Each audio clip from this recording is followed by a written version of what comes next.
Avant de commencer la vidéo, n'oubliez pas de vous abonner à la chaîne, d'activer la cloche pour louper aucune vidéo et pour finir n'hésitez pas à mettre un petit like si la vidéo vous a plu. Prêté avec option d'achat par le Paris Saint-Germain cet été, le milieu de terrain Georginio Wijnaldum s'est rapidement fracturé le tibia droit à l'entraînement avec l'AS Rome, fin août.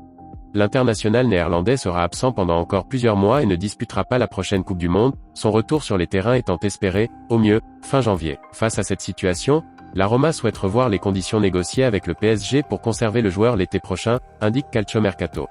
Un nouveau prêt étant peu probable, puisque le contrat du Batave avec Paris expire en juin 2024, les Giallorossi souhaitent revoir à la baisse l'option d'achat fixée à environ 10 millions d'euros. Les deux clubs en ont déjà discuté et les dirigeants parisiens ont convenu d'une nouvelle réunion en janvier pour faire le point sur la situation. Libre à l'issue de la saison, Milan Skriniar va rapidement devoir trancher pour son avenir.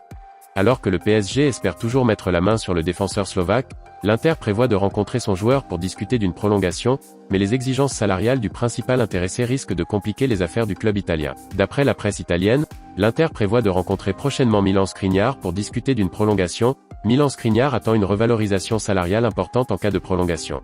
Conscient de l'intérêt du PSG, le défenseur de 27 ans devrait demander un salaire de 7,5 millions d'euros, trop pour l'Inter, qui ne compte pas offrir plus de 6 millions d'euros. De quoi arranger les affaires du PSG.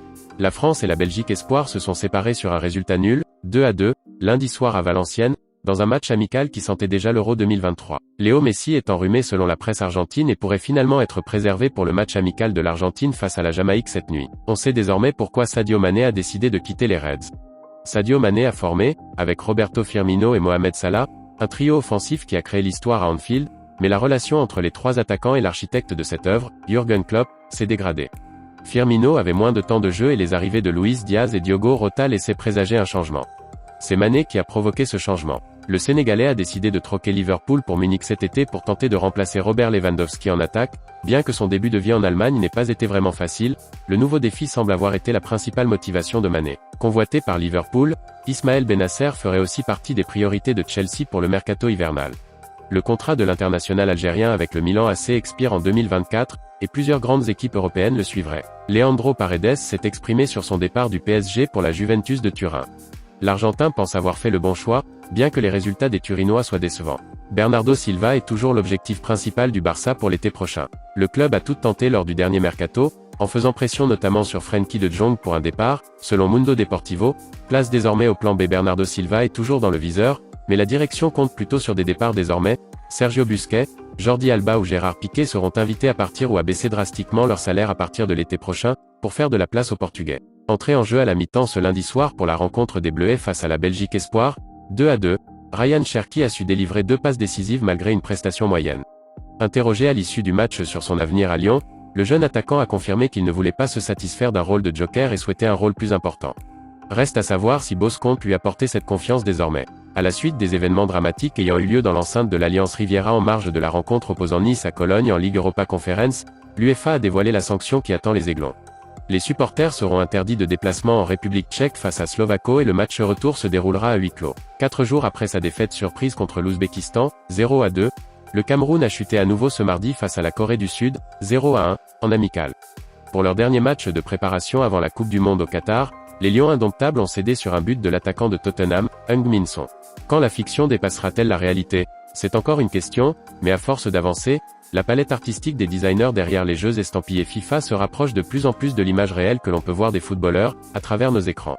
Ce nouvel opus, FIFA 23 le montre, à travers les premières captures partagées par EA Sport ou sa communauté, sur les réseaux sociaux. Le FC Barcelone envisagerait le transfert d'Ousmane Dembélé, lors du prochain mercato estival. Sa prolongation aurait eu pour but principal de ne pas perdre tout l'argent investi lors de sa venue. Joan Laporta n'aurait pas digéré le comportement de l'attaquant et de son agent, ces derniers mois. Arrivé gratuitement cet été en provenance du Paris Saint-Germain, Angel Di Maria pourrait déjà remballer ses affaires l'été prochain. C'est en tout ce qu'annonce la Gazzetta dello Sport ce mardi dans un article expliquant les dommages collatéraux que le terrifiant bilan négatif va provoquer sur l'effectif de la Juventus Turin. Les dirigeants bianconeri ont annoncé une perte de 254 millions d'euros pour le dernier exercice. L'affaire Amraoui Diallo continue de suivre son cours, et de polluer le quotidien du Paris Saint-Germain féminin. Selon l'AFP, agence France Presse, qui cite directement le parquet de Versailles et confirme une information initiale du JDD, un 5e individu aurait été placé en garde à vue ce lundi dans le cadre de cette enquête. Cet homme est soupçonné d'avoir asséné les coups de barre de fer à Keira Amraoui, le 4 novembre 2021. Selon Le Parisien, ce suspect pourrait être lié au grand banditisme. Donc voilà, c'est la fin de cette vidéo. N'hésitez pas à me dire ce que vous en pensez de cette news et on se dit à la prochaine pour une nouvelle vidéo.